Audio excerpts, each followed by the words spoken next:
क्या आपको पता है कि केंद्र सरकार ने 2016 में एक बयान जारी कर 50 माइक्रोन से कम के प्लास्टिक के निर्माण पर प्रतिबंध लगा दिया था।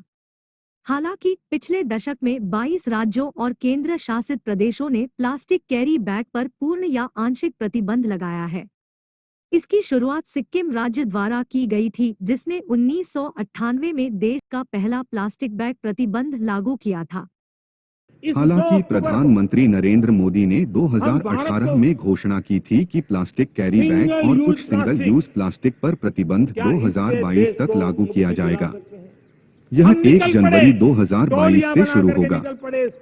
भारत कैंडी स्टिक और आइसक्रीम स्टिक सहित कुछ सिंगल यूज प्लास्टिक वस्तुओं के निर्माण, आयात, इकट्ठा करना, वितरण, बिक्री और उपयोग पर प्रतिबंध लगाने का प्रस्ताव कर रहा है। इस तिथि के बाद प्रतिबंधित होने वाली अन्य सिंगल यूज प्लास्टिक वस्तुओं में प्लास्टिक की छड़ियों के साथ कान की कलियां, गुब्बारों के लिए प्लास्टिक की छड़ें, प्लास्टिक के झंडे और पॉलीस्टाइरीन डेकोरेशंस भी शामिल हैं। मेरे देशवासियों, यह भी कहा गया है कि 1 जुलाई 2022 तक भारत अतिरिक्त सिंगल यूज प्लास्टिक वस्तुओं, पॉलीस्टाइनिन और एक्सपैंडेड पॉलीस्टाइनिन से बनी वस्तुओं सहित के निर्माण, आयात, भंडारण, वितरण, बिक्री और उपयोग पर प्रतिबंध लगा था।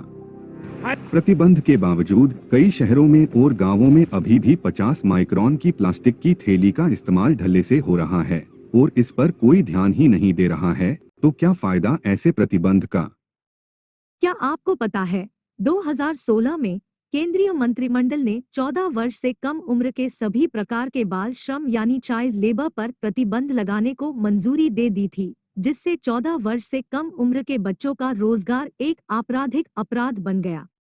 संशोधन सभी व्यवसायों और प्रक्रियाओं में 14 वर्ष से कम उम्र के बच्चों की भागीदारी पर प्रतिबंध लगाया था, ताकि वे बच्चों के मुफ्त और अनिवार्य शिक्षा अधिकार अधिनियम 2009 के तहत शिक्षा के अपने मौलिक अधिकार का फायदा ले सकें। हालांकि देश के सामाजिक ताने बाने के अनुसार कैबिनेट ने पारिवारिक उद्यमों और कृषि भूमि पर किए गए काम को अपवाद बना दिया था, बशर्ते कि यह काम स्कूल के घंटों के बाद और छुट्टियों के दौरान किया जाए। कैबिनेट ने रसायनों और खदानों जैसे खतरनाक व्यवसायों और प्रक्रियाओं में किशोरों 14 से 18 वर्ष के रोजगार पर रोक लगा दी थी।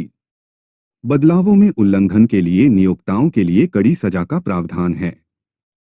विधेयक बाल श्रम को अपराध बनाता है, जिसके लिए 6 महीने से कम और 2 साल तक की कैद या कम से कम 20,000 रुपए और 50,000 रुपए तक का जुर्माना या दोनों से दंडनीय है। दोस्तों, यहाँ पे चाइल्ड लेबर के 2 पहलू देख सकते हैं। एक का मजदूरी करना और दूसरी और एक्टिंग करना।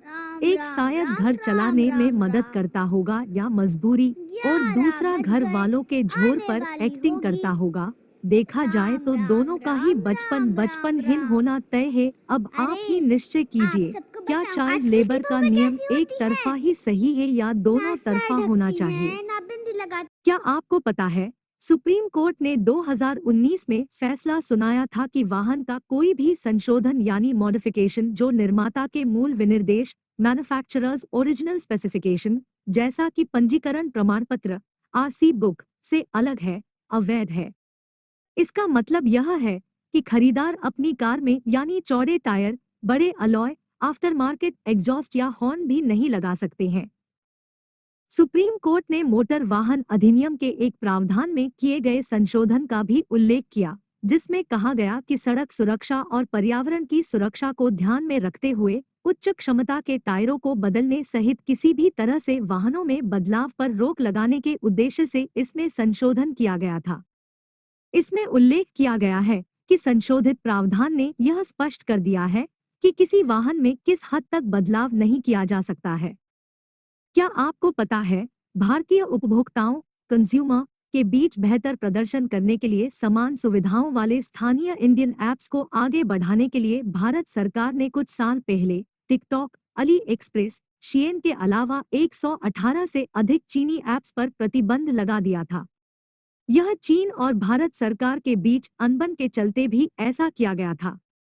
हालांकि इससे भारतीय लोकल शॉपिंग, गेमिंग और टेक ऐप्स को ज्यादा फायदा हुआ है। दोस्तों, शायद आपको हमारे वीडियोस पसंद नहीं आ रहे हैं, इसलिए आप हमारे चैनल को सब्सक्राइब और वीडियोस को लाइक और शेयर नहीं कर रहे हैं। अगर आप चाहते हो कि हम इससे भी और बेहतर वीडियोस बनाएं तो आप इस चैनल को सब्सक्राइब करें और अपने दोस्तों को भी सब्सक्राइब करने को कहो, ताकि हम आपके पसंद के और आपके अनुसार वीडियोस बनाएंगे। दोस्तों, आपसे फिर से अनुरोध है कि आप इस चैनल को सब्सक्राइब करें और हमारे वीडियोस को जितना हो सके शेयर करें। आप सभी का धन्यवाद। आपका दिन शुभ रहे।